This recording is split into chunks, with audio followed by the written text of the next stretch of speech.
Construct a forward difference table from function of the function f of x is equal to x square plus 2x plus 3. Take the value of x as 0, 1, 2, 3, 4. એટલે x ની value આપેલી છે 0, 1, 2 અને 3 and 4. એના માટે y ની value find કરી શકો. y ની વેલ્યુ એટલે y is equal to f of x function.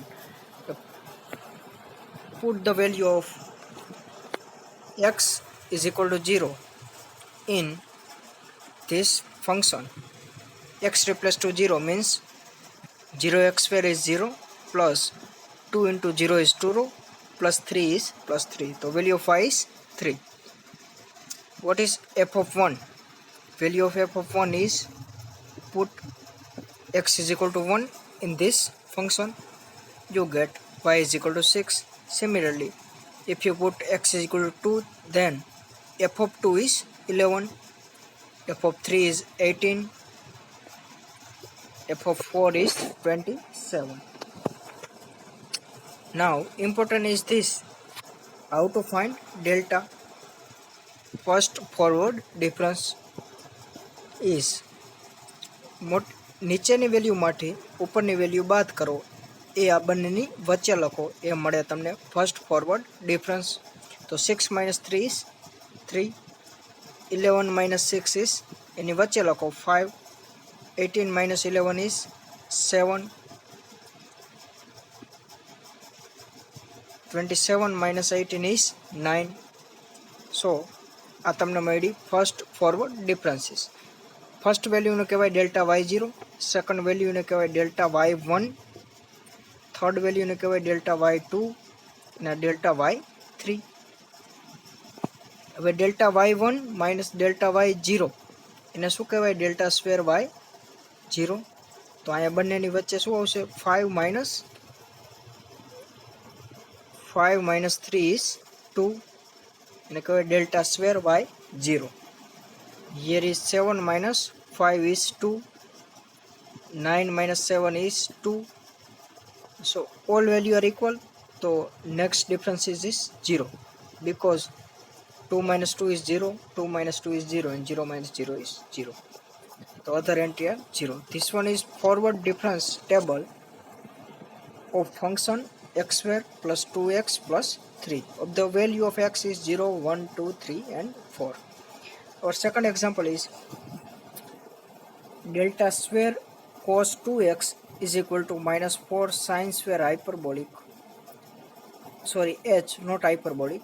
H is difference of interval. Cos 2x plus h, where h is interval of differencing.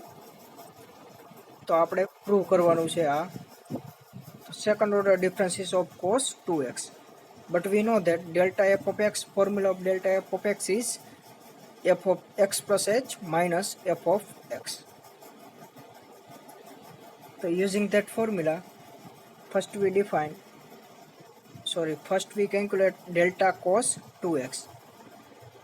If we calculate this value and they apply delta on both the side, so first we derive delta cos 2x,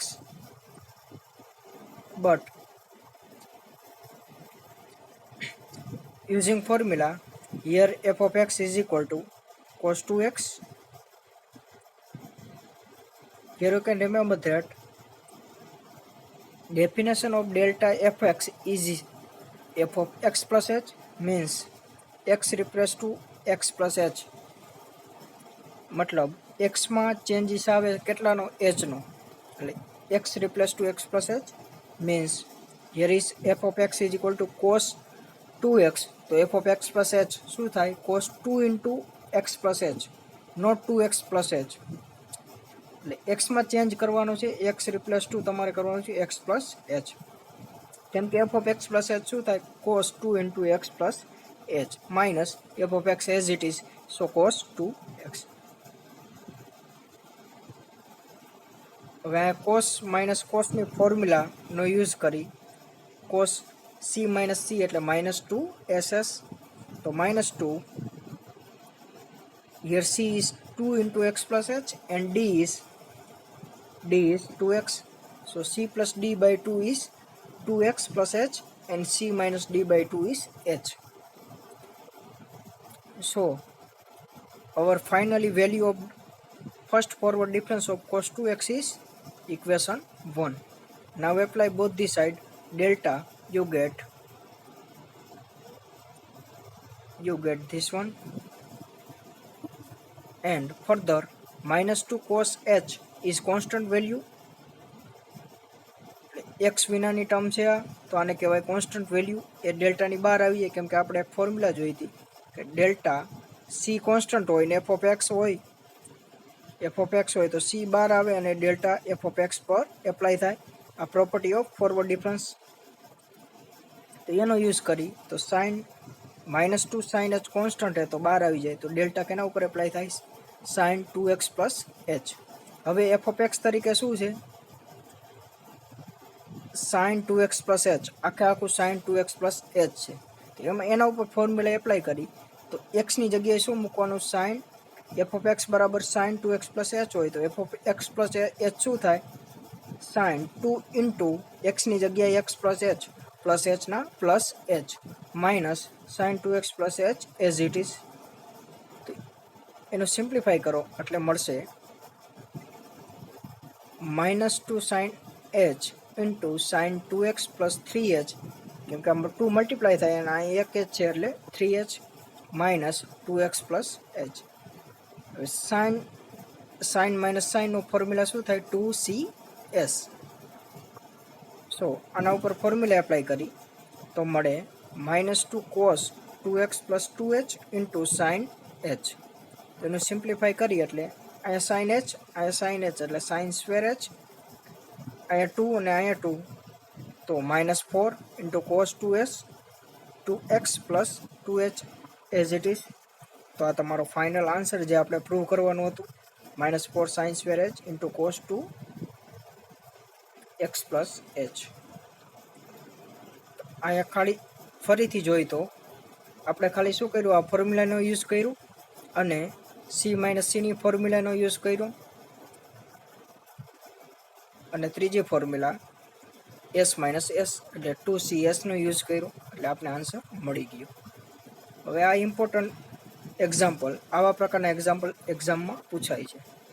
તો construct of forward difference table, એટલે forward difference table તૈયાર કરવાનું જે તમને data આપેલા એના પરથી, અને then the evaluate delta cube y1 and yx, એટલે yx ફાઇન્ડ કરવાનો, એટલે y તમારે એક્સના ફોર્મમાં ફાઇન્ડ કરવાનો, અને ડેલ્ટા ક્યુબ y1 એટલે third order forward difference of y1.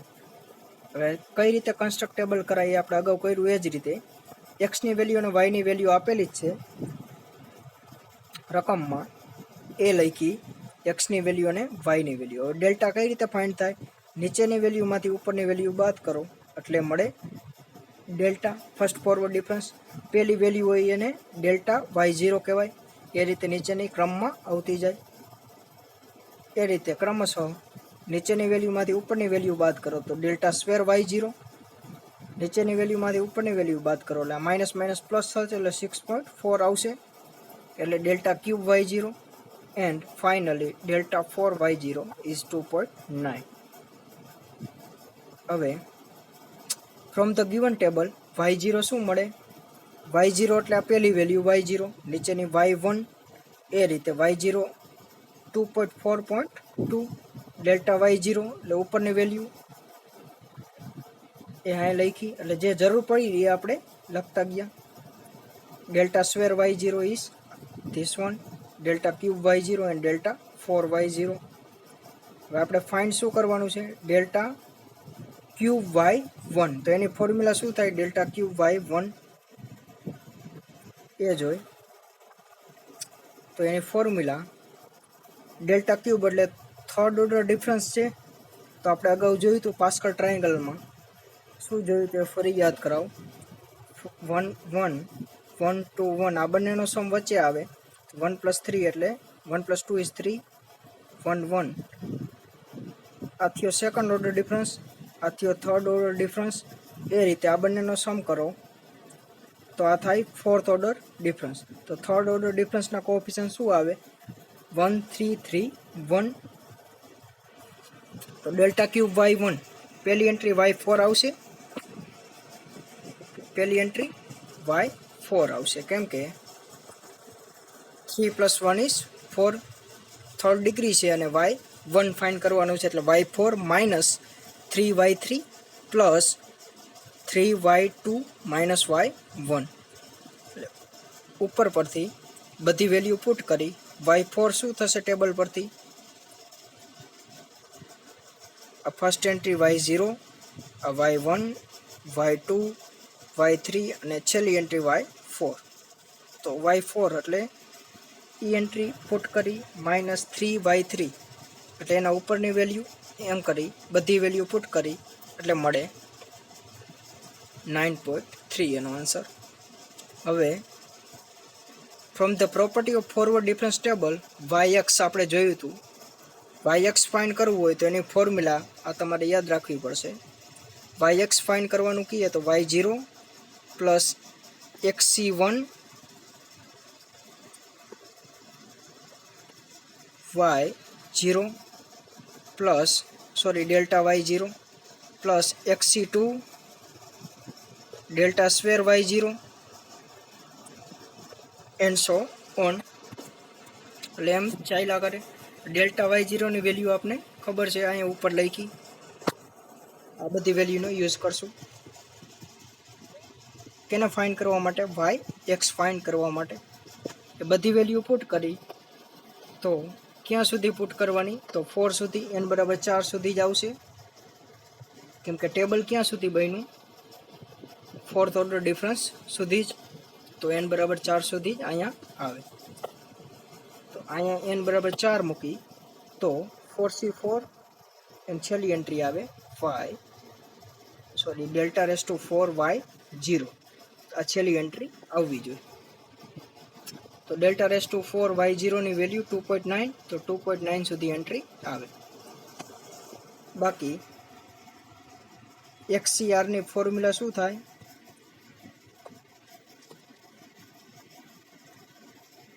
x into x minus 1 x minus 2 up to ક્યાં સુધી આવે,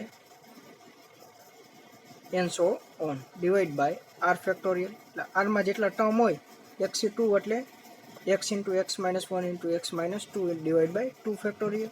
તો આ ક્યાં સુધી આવે, x minus r સુધી. તો આ તે formula of XCR. Now fourth example is, તો આને સિમ્પ્લિફાઈ કરીએ, મલ્ટીપ્લાય કરો, સિમ્પ્લિફાઈ કરો એટલે એક yx ની વેલ્યુ મળી જાય.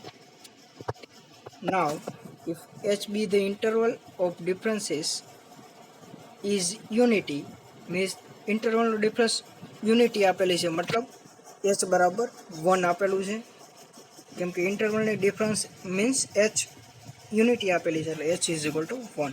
then prove that delta sin x is equal to 2 cos x plus 1/2 into sin 1/2. અહીંયા ફોર્મ્યુલામાં h is equal to 1 મૂકો તો શું મળે, અહીંયા 1 આવે તો f of x plus 1 minus f of x. but we have to find delta sin x, so f of x is equal to sin x, so f of x plus 1 is sin x plus 1 minus sin x,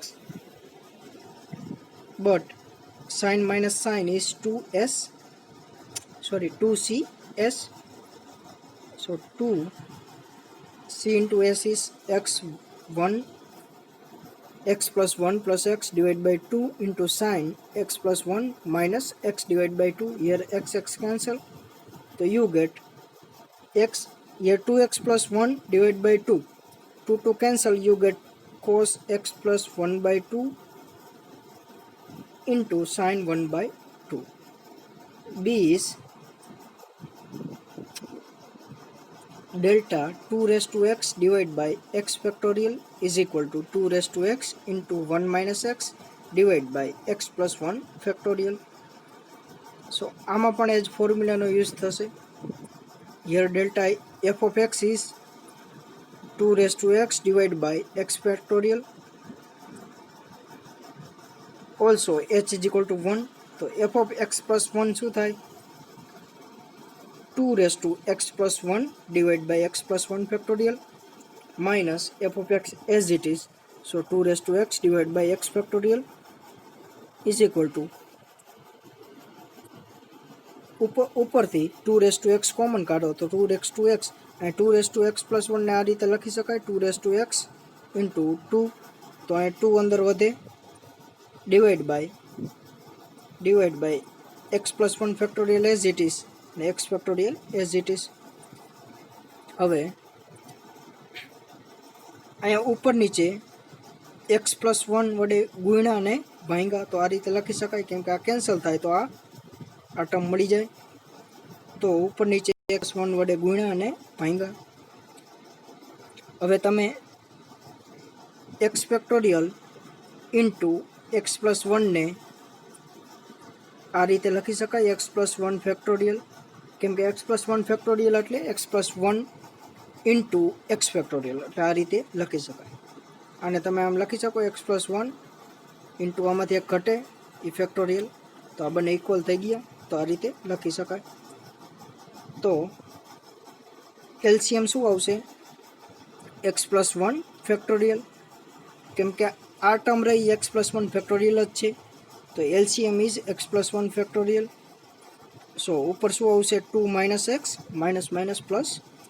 plus minus 1. So 2 - 1 is 1, so 1 - x divided by x+1 factorial. So this one is your answer. So આ હતા forward ડિફરન્સના examples.